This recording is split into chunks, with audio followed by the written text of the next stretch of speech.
everyone, welcome to Otaku Saga. I'm DK. I'm Rizzo. And I'm Zero, and today in Anime Reaction, watch the 4th episode of Fuuka.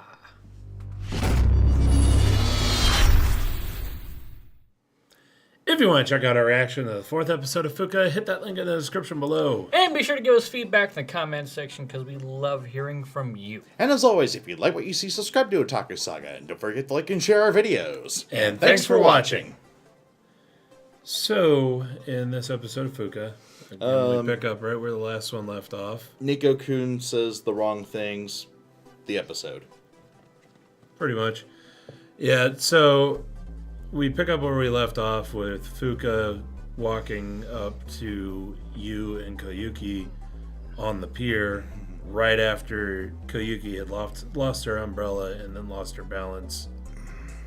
I know that she did it on purpose. Yeah. That was a very long lost her balance. Yeah, it was very clearly obvious. And then the second part of it, basically after Fuuka runs away and Yu's like, oh shit, you know, Akatsuki. And then she leans more into him and gives him that totally fuckable look. Those eyes just scream, do me, please. Right. So naturally, Yu fucks it up. And I don't mean Tama-chan. Oh man, that was. But yeah, basically she ends up, you know, sorry, I lost my balance, you know, making an excuse, it off and and then, then you know, gets up and excuses herself. And basically, most of the episode were. No, it's so painful because Tama-chan basically friend zones herself. Yeah. At the end of that scene. But yeah, the rest of the episode were basically what's the word I want to put it? Were subjected to. Yeah, we're subjected. The most awkward, stupid fucking fight ever. We have to endure a very maybe not horribly ever, done. but it's pretty bad. It is pretty dumb, and it's mostly dumb because Fuuka is a stubborn dumbass, and Yu is a dumbass who cannot put into words correctly what he means. Because he goes to try to apologize to her, and he ends up calling her a stranger while he's trying to explain. The which obviously isn't good. However, he's if you think about it, in terms of his and Tama's friendship, Fuuka is a stranger. Because he's only known Fuuka for, maximum of a few weeks? And he's known Tama since childhood. Especially given the whole atmosphere of social media when it comes to celebrities. If somebody has sought fit to let you know what their personal account is, you're not going to blab that to everybody. In fact, honestly, depending on the person, you know, who it was, I might not even tell, like, you guys. And we've been friends for 10 plus years. Yeah. There's some stuff you have to keep private. Yeah. That's understandable. And it's just the way that he words it is really bad. Yeah, he could have just said. And then she jumps off. She flies off the handle on it too. Into really a big time spat of stubbornness. Yeah. For most of the episode, really. Unfortunately, I have been in that situation quite a couple times. Unless you get it for actually dealing with people. That exact one, or are you just talking about, like, generally? No. Generally, like... Sorry. You say you put something wrong, and then someone gets angry about it, and then you try to correct it, but you just dig deeper. Yeah. Yeah, that's a common situation. It's a common situation. Yeah. It's actually really tough to get out of, especially if you fuck up 2-3 times in the same... Well, especially if the other person is an idiot who doesn't want to listen to fucking anything, too. Well, it depends, like, that one word, stranger, it's actually a big deal. It's a big deal to Fuuka, big enough for her to, you know, go off like that. Oh, especially to someone who, you know, wants to be with that person. That too. You know, that's like me telling said girlfriend, I'm sorry, I can't tell this to strangers. Yep. Yeah. But I do want to point out that they're not dating. I know that could. It's kind of a cliche of these romantic anime where they're not dating, like, at all. Yes, there's romantic feelings there, but then, they see a situation that they they misunderstand, and then suddenly it's like a friendship breaker. And I don't really get that. Well, unfortunately, I do. Because it's happened a lot. So, I don't know. That's probably why I don't really like Fuuka that much in this series. Because from my point of view, she tends to not pay attention to anything and then fly off the handle at the smallest things. And she just seems to be making the situation worse. But I think it's close to real life. I mean, I can definitely see that there are people like that, but it's one of those annoying personality traits that I generally don't like. How are we friends again? I don't know. Awkward. Anyway, they're saved by their gay friend. Sort of. No, totally. No, totally. If not for him, oh man, the We'd rest of probably that be beach. subjected to like 3 more episodes of this. The then of the series, and then it's time the gay friend showed up, it sort of helped. Well, I think it was him not wanting to get too far into the situation. Yeah. Yeah, but overall, over the course of this situation, he pretty much is the glue. Yeah.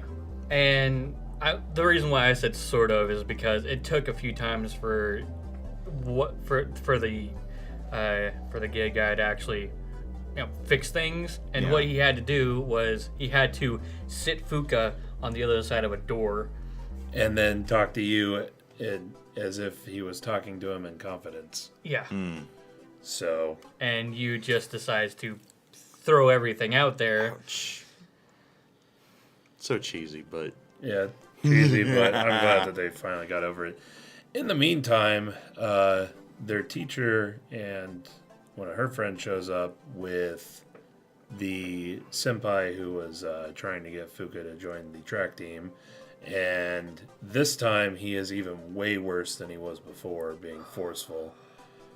I really just want to punch him in the face in this episode because it's like, no, you need to join the track team. Well, at least this time he didn't have physical contact. Well, he didn't have physical contact, but it's still just the way that he goes about it.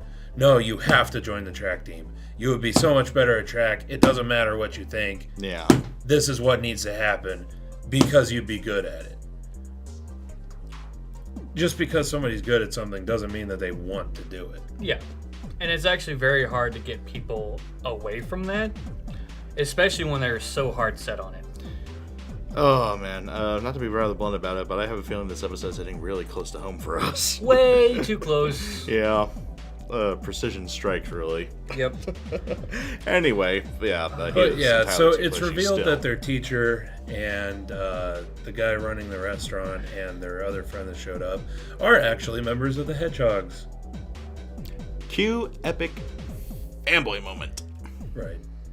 Oh my god, I'm your biggest fan. No, I I'm your biggest fan. I listen to your CD every day before I go to sleep. No, I do too. Why do you think we kept it a secret? Yeah, right. We have so many questions.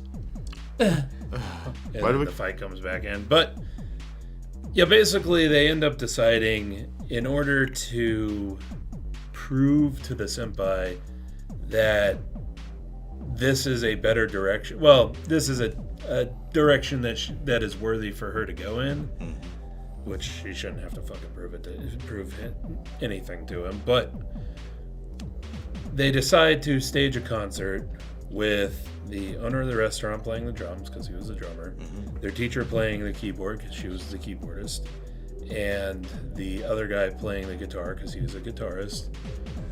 And so they decide to put on a little concert where they're going to play the song that is the opening to the anime, which is a song by the Hedgehogs. Oh yeah, they're missing that bassist part. So they have you substitute as a sort of bassist decoration. Yeah, that's exactly right. Because he didn't play bass whatsoever. He didn't even play a single note. He didn't strum a single fucking note. So yeah, the song just started and he was just like... Right. Like the whole scene. Well, I kind of understand it though, because he was basically starstruck yeah. by the members of the Hedgehogs, and then he's struck by how good of a singer Fuuka is. So you get those two, and then also a man who we've seen to be like almost entirely socially inept. Stage fright would be a bitch. Yep. I'm just saying right now. The base of perfect part for him though. Well, obviously, I mean, he disappeared, and he still got a crowd clapping at the end. Right. Exactly. Yeah. It's perfect for him. Yeah, It really annoyed me that it didn't have him even like try one note.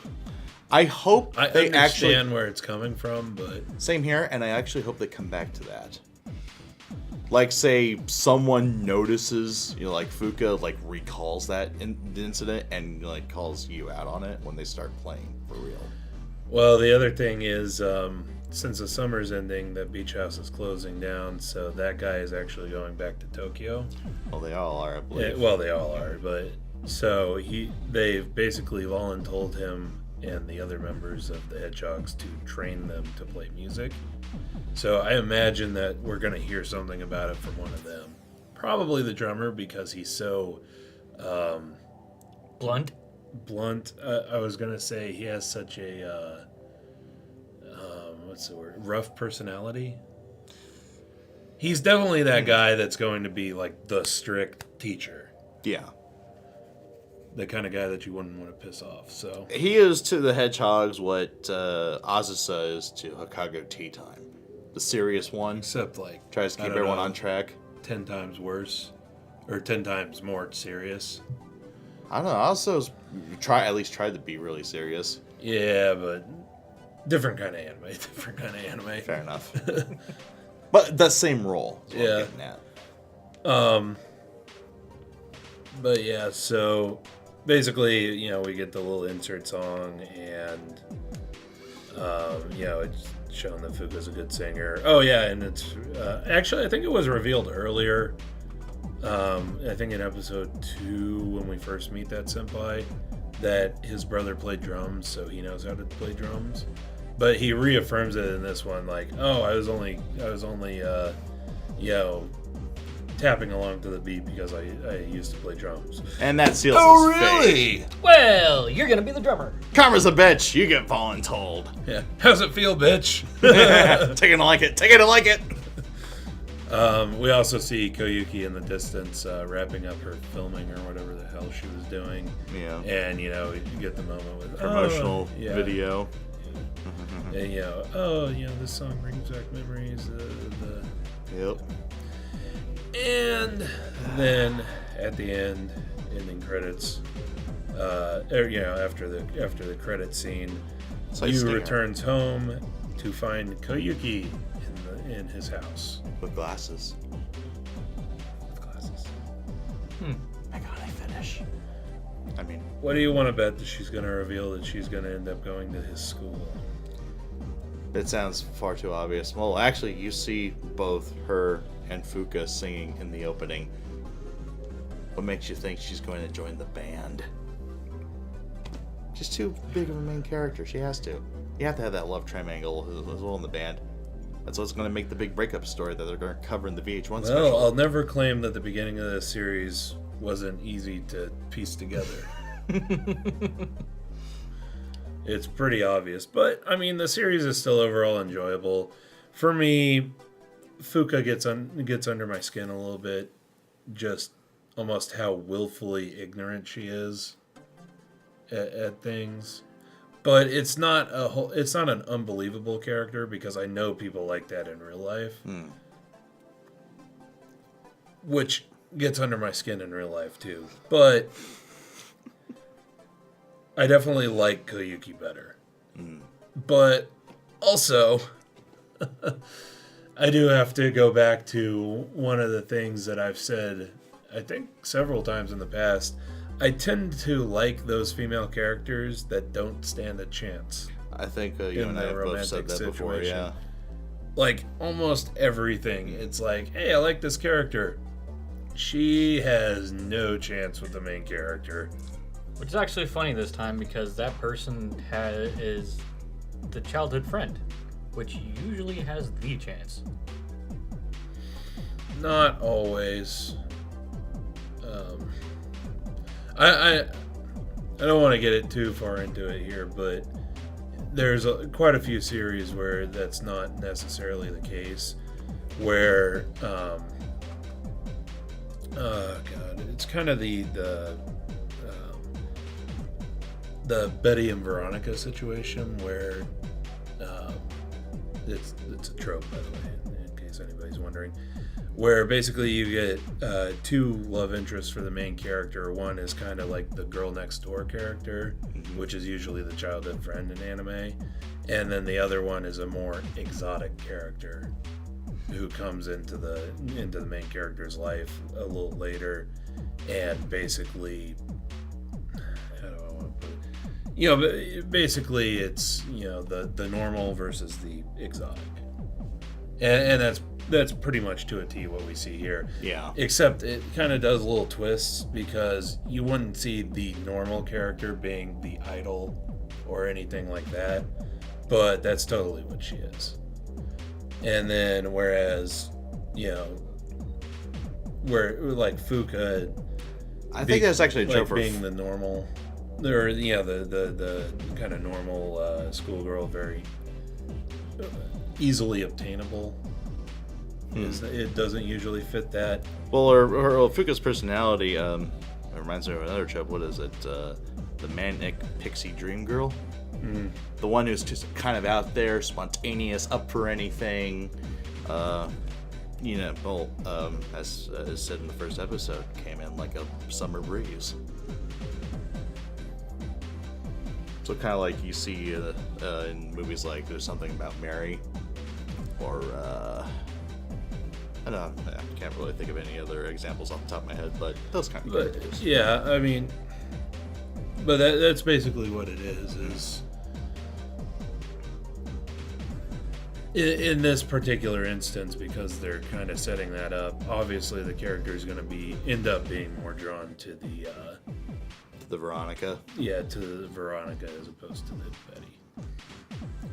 And it's not like a 100% like certainty in those sorts of anime. You definitely see a lot of anime that buck the trend too, but it's also a pretty easy one to pick out when it does happen. It happens often enough for it to be a trope or a rule of thumb. Not only is it a trope, it's a very old trope. Speaking of tropes, I also want to point out a scene that was completely glossed over in our recap, which is Fuuka sitting on the beach at the last day, and you show. I almost didn't want to remember it. I don't want to remember it either, but I gotta point it out because it's a trope, and while we're on the topic of tropes, and it's dumb. Yu walks up, and they have a nice romantic situation where Mother Nature they playing share Wing Girl awesomely. They share a hoodie, and then Yu goes to get up, and somehow knocks Fuuka over. And the scene afterwards. So it's the classic awkward landing trope. However, this is the worst awkward landing scene that I've ever seen. It's one thing to land awkwardly bad. and accidentally get a grope, which is, by the way, completely stupid as well. But it's a whole nother thing to fall awkwardly and accidentally pull the girl's shirt up. Or if he did a one hand, slide it in. Well, he was underneath and land on gripping her top. shirt. Yeah. Oh, yeah. Like, Sudden fall and then... gripping her shirt like this. and then just plants a hand right on target. So that slap... He didn't even plant the hand. He was still gripping her shirt. It just happened to be up near her breasts. Yeah. It just fell right there. He wasn't even grabbing. His hand was closed. It was. Yeah. It was the Nobody worst, falls like that. Worst way to do that. And he deserved that slap if that's the way that he actually landed. No, the animators Because deserved that slap. No, because if he landed that way, that was planned on his part. Yes. That had to be premeditated if that's the way that he landed. The crime, premeditated groping. Sentence, slap. But again, he didn't grope. He just He attempted to disrobe her. The animators deserve that slap as well. Oh God, That was bad. Horrible. I guess he needs to train his sleight of hand skill. Yeah, I could have done way better. Generally, when you fall on top of somebody, I've had this happen. You put a hand here, you might put a hand here, you might put a hand here, but you never put a hand near them, because if you do, it hurts like fucking hell. Well, you can seriously injure not only somebody, but also yourself. Do it wrong, I mean, yeah, you can crack someone's sternum. I'm 170 pounds. Yeah. That's a lot of weight to put on something that's Falling onto your sternum. Or any one of your vital organs. Yeah. But yeah, a couple of times in my life, I have fallen with somebody else. And always my reaction when I'm falling is to put a hand on the ground. And typically falling with somebody else, my hand, my first hand actually hits the ground before they even hit the ground. So it's even more impossible to put my hand on them. And then the other thing is I actively, actively and reflexively put my other hand somewhere that isn't a person, and then reflexively roll immediately. So all these stupid anime awkward landings where they fall and then they're face to face. Bullshit. Every single one of them. Yeah. But well, I've had that face to face because I can just catch myself and just hold it there. Yeah, but right there. You're not going to hold it there for a good 5 minutes. You're gonna get back up. I'm gonna get back up. Oh geez, sorry. Are you okay? Yeah. Yeah, get back up in a millisecond as fast as you can. It's And it's usually just like you say. It's usually, oh, sorry about that, and roll off. yeah. Yeah. Or here's another experience going to the ground with somebody. Playing football. When you tackle somebody or somebody tackles you and you both go to the ground, you don't you might end up falling on the person just because you're basically hugging them. You don't linger. But you don't linger. Yeah. Yeah, it's bam, hit the ground, roll off. Bam, hit the ground, you hear the whistle, get up, or the referees pull you off. Hand, you release, plant your hand down, and then get up. Yeah. Get up, get ready to run the next play. Yeah, it happens really quickly. Usually within the space of 7-8 seconds. Not a full on but minute when you do land on somebody in that situation, it's not your hand landing on somebody. Yeah. It's your whole body. Which is entirely different than what happens with awkward landings. Which actually, if they ever animated an awkward landing like that, where they just landed body on top of body, then I would believe that a lot more. And even, or maybe one where they're going to the ground and the guy instinctively holds the girl to his body and kind of rolls. He gets the brunt. I like that. That would be better. And then accidentally grabs her breast while they're rolling. In that situation, I've would done believe that. But even I've done that. Yeah, but even just holding, that would be a better and more believable romantic setup for the awkward landing than this. Yeah, this. Yeah, that is nice. Completely. Yeah. That's what I want to see in awkward landing. Take note, animators. Take note. Otaku Saga knows her shit. Science and falling to the ground with people. We've taken our fair share of tumbles for various reasons. We've taken our fair share of life experiences. Let's see here. Backyard wrestling, playing football, damn normie. Yeah. Getting tackled by said girls. I don't know what you're angry at, DK. I'm the same way. So jelly. Anyway. Weren't you tackled at a convention one time? Yes. Well, okay. Almost. Oh. I don't know. So, here's a little aside. This probably doesn't really belong in this discussion, but since he brought it up, I might as well tell the story. Oh, shit. I have been tackled, okay. when I first started going to conventions, 2007, I don't know if anybody still knows the term glomp, but it was very popular.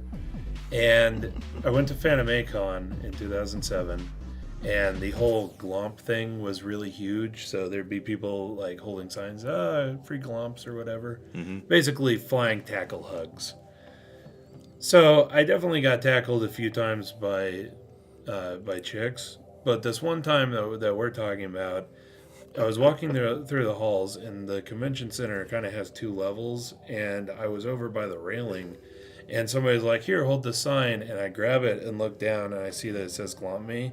I look up just in time to see this dude who is like, I don't know, maybe a 220, 225. A rather husky individual. Yeah, maybe like 6 foot tall, which I mean isn't really big to me, but compared to you, but still. I look up just in time to see him like full on like NFL style tackle at me, and I just sidestep and then realize that the dude's probably gonna go over the railing. And I grab his arm, and just yank him back. Oh, it was hilarious. It was hilarious. He actually witnessed it. Yeah. It's I was right next to you when here, it hold the happened, sign, huh? Whoa, shit! Whoa, shit! No, you don't. But, yeah. Fun times. Again, that little discussion probably doesn't really belong here, but Convention war stories. That digression aside, please, animators, stop doing stupid awkward landings. It's really not good. This one was horrible. This one was particularly horrible. I haven't seen It one was this nice bad since. it was interesting fan service. It was hot fan service. The end result was hot as hell. I'm not yeah. gonna deny it. But it is so far out of the realm of reality. The setup was as forced as a lot of the situations, I dare say, in Taken. Ouch. I'm sorry that situation setup was that bad. Yeah. So anyway, let us know what you thought of the anime, what you thought of our reaction in the comment section below. Yep, thumbs up if you like our interesting reality critiques. Thumbs down if you don't. But that's gonna do it for this episode of Anime Reaction. As always, I'm DK. I'm Zero. And I'm Rizzo. See you next time. Go ahead and click on my face to go to our most recent Otaku Saga talks. Click on my face to go to Otaku Saga Gaming, our gaming channel. And click on the waifu to subscribe to Otaku Saga and check out our new and improved Patreon page.